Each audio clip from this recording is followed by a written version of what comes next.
Olá, eu sou o professor Sérgio Araújo, muito bem-vindos ao canal. Hoje falaremos sobre uma das doenças respiratórias mais prevalentes e que mais matam no mundo, a doença pulmonar obstrutiva crônica. Após a nossa vinheta.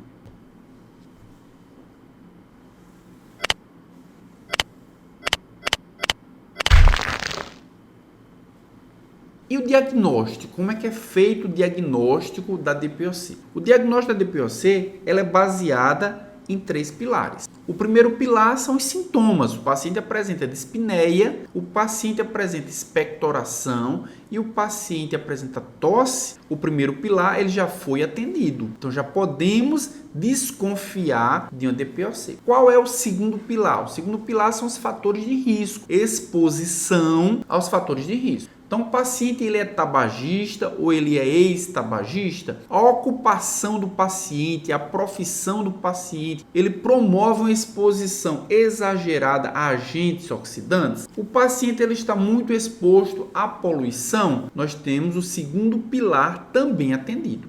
E o terceiro pilar é o resultado da espirometria. Como nós podemos ver por essa imagem, o paciente com DPOC ele vai ter tanto o volume expiratório forçado menor do que o normal, como a capacidade vital forçada também menor do que o normal. Mas o que é mais importante nessa imagem aí é a relação volume expiratório forçado 1 por capacidade vital forçada. No paciente com DPOC, ela chega a 60% aproximadamente. E mesmo com broncodilatador, o que nós podemos ver é que essa relação ela não ultrapassa 70%. Então, esse também é um dos critérios para diagnóstico. Então, o paciente apresenta sintomas típicos de DPOC, o paciente ele está exposto a fatores de risco e apresenta uma espirometria onde a relação volume expiratório forçado 1 por capacidade vital forçada é menor do que 70%, o paciente ele pode ser diagnosticado com DPOC. E como é a classificação da gravidade da doença? Então, a classificação ela é feita pela GOLD.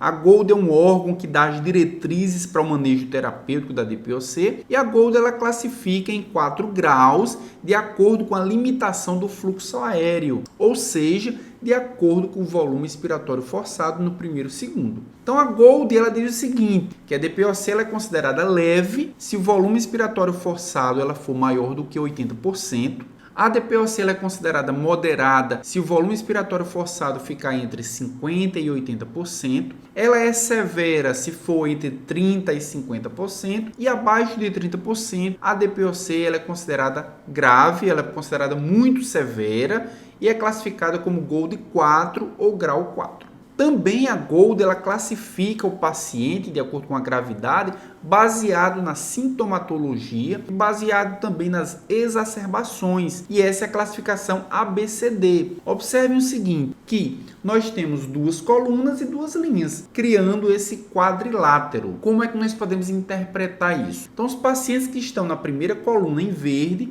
ou seja, os pacientes que podem ser classificados como A ou como C, são os pacientes que apresentam pouca sintomatologia, que apresentam pouca dispneia. Vejam que o MRC, que é a escala de dispneia modificada, ela é grau 0 ou grau 1, enquanto que CAT, que é o teste de avaliação da DPOC, que avalia a sintomatologia da DPOC, é menor do que 10. Então, os pacientes que são classificados na primeira coluna, ou seja, A ou C, eles são os pacientes que apresentam pouca dispneia. Vejam que o grau 1 da escala de dispneia modificada significa o quê? Falta de ar surge quando realiza atividades físicas intensas, correr, nadar, praticar esporte, ou seja, é o normal, é o que a pessoa sente dispneia depois de fazer uma atividade física intensa. Já os pacientes que estão enquadrados na segunda coluna, ou seja, eles são B ou D, significa que eles apresentam muita dispneia.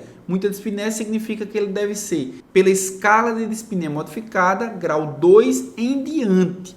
E o que é que significa esses graus? O grau 2, por exemplo, é quando o paciente ele sente falta de ar, quando ele caminha de maneira apressada. O grau 3 é quando ele anda mais devagar do que uma pessoa da mesma idade devido à falta de ar. O grau 4 é quando o paciente caminha um quarteirão, por exemplo, em 100 metros, e ele precisa parar para respirar porque está sentindo falta de ar. E o grau 5 é o pior. O grau 5 é quando a falta de ar impede que o paciente saia de casa. Então, os pacientes que estão na classificação do GOLD entre B e D são os pacientes que são acometidos com muita dispneia. Agora, vamos olhar os níveis horizontais. Os pacientes que são classificados na primeira prateleira, ou seja, no primeiro nível, entre A e B, são os pacientes que apresentam pouca exacerbação, são os pacientes que não agudizam, são os pacientes que não precisam ser hospitalizados, são os pacientes que não têm crises graves que precisam ser hospitalizados. Já os pacientes que estão na prateleira de cima, ou seja, no nível superior, são os pacientes classificados como C ou D, são aqueles que apresentam muitas exacerbações, acima de 2 exacerbações,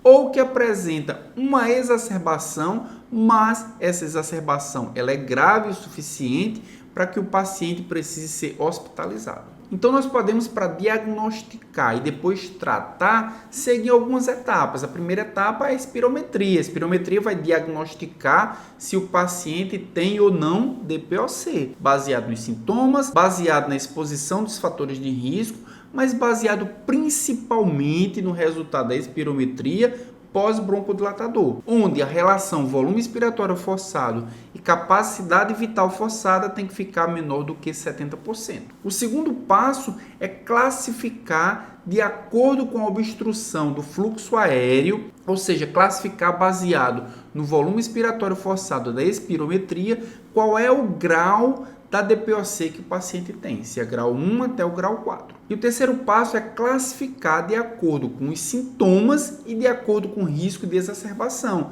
É a classificação ABCD, que baseia-se na dispneia ou nas exacerbações. Então, baseado nesse fluxo, nós podemos diagnosticar e tratar o paciente com DPOC. E quais são os objetivos do tratamento? Antes de entrarmos no tratamento propriamente dito, quais são os objetivos do tratamento? O primeiro objetivo é redução dos sintomas, é alívio dos sintomas, é alívio da dispneia. Também melhorar a tolerância ao exercício. O paciente com DPOC, ele tem muita dificuldade em praticar um exercício porque falta ar, porque ele tem muita dispneia. Também melhorar a qualidade de vida. Então, redução de sintomas é um dos polos dos objetivos do tratamento.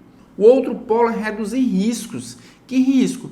Risco de progressão da doença. A gente viu que a DPOC é uma doença progressiva, é uma doença irreversível. Então, um dos objetivos é reduzir essa progressão da doença. O segundo objetivo, também relacionado com a redução dos riscos, é prevenir e tratar as exacerbações.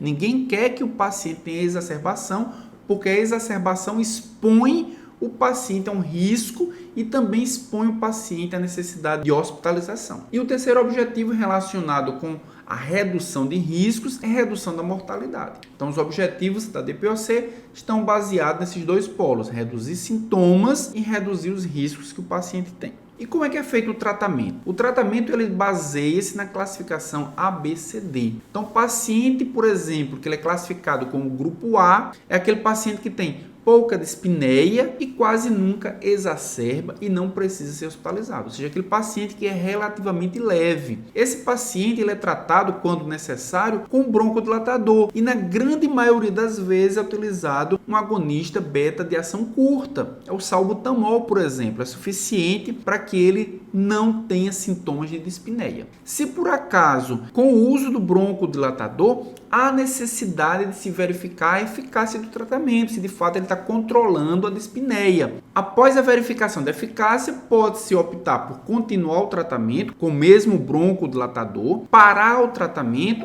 ou tentar outra classe de broncodilatador. Já os pacientes que estão classificados pela GOLD como grupo B, são aqueles pacientes que, apesar de exacerbarem pouco, apesar de terem necessidade de pouca hospitalização, são pacientes que têm muita dispneia. E por terem muita dispneia, o broncodilatador de ação curta, ele não é suficiente. Há necessidade de se utilizar um broncodilatador de ação longa. Pode ser um agonista beta de ação longa ou pode ser um antagonista muscarínico de ação longa, que é o LABA e o lama, respectivamente. Se por acaso os sintomas persistirem, aí se associa lama com LABA. Então associa os dois, porque como nós vamos ver, os dois eles têm ações complementares na broncodilatação. Já se o paciente ele é do grupo C, o grupo C é aquele paciente que, apesar de ter pouca dispneia, ele exacerba muito, ele precisa muito de hospitalização. Então esse paciente ele precisa utilizar um broncodilatador que reduza as exacerbações. E os broncodilatadores que reduzem as exacerbações, nós veremos alguns dados de pesquisa, eles são os antagonistas muscarínicos. Então vai ser utilizado inicialmente LAMA apenas, a antagonista muscarínico de ação longa.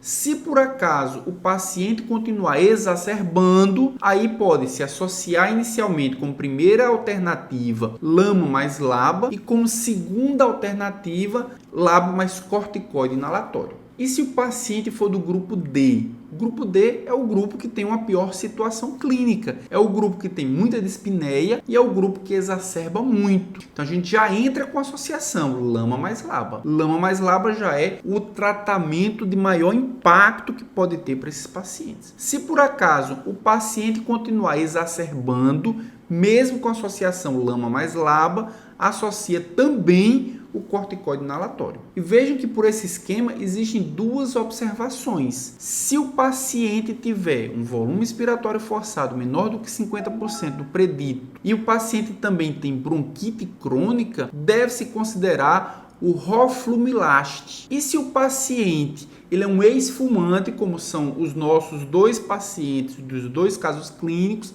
deve-se considerar também o macrolídeo. Você está gostando da aula até aqui? Você acha que o conteúdo que você está vendo é relevante? Então assine o canal, compartilhe com outras pessoas esse conteúdo, esse vídeo e também não deixe de marcar o sininho, pois ele vai te notificar quando tiver novos vídeos. Aqui na tela está aparecendo algumas das minhas redes sociais. Se vocês quiserem me seguir, lá podemos trocar uma ideia e continuar a discussão que iniciamos aqui nessa videoaula.